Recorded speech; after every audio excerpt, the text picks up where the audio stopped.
Have you ever struggled to forgive somebody?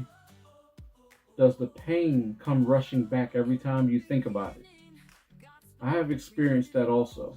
But here are the real questions. What happens if you don't forgive?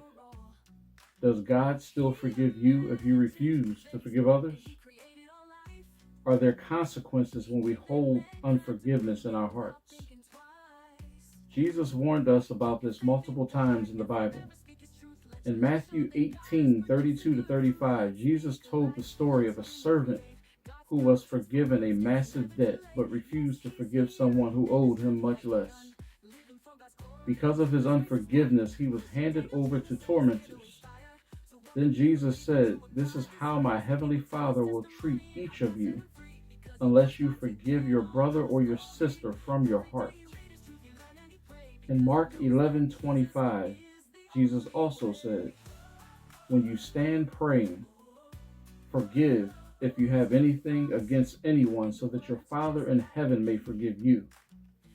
This means unforgiveness can hinder your prayers.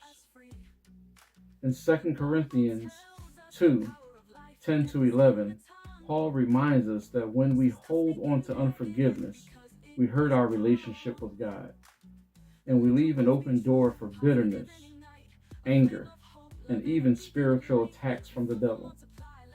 Unforgiveness will affect your relationship with God, your peace, and your spiritual growth.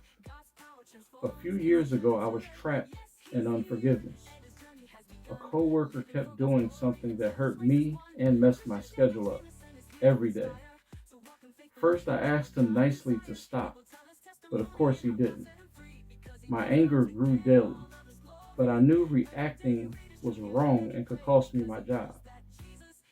Reporting the guy would just worsen things for everybody else. So I prayed to God and asked for his help. God showed me how unforgiveness was stealing my peace every day, while that coworker remained unbothered.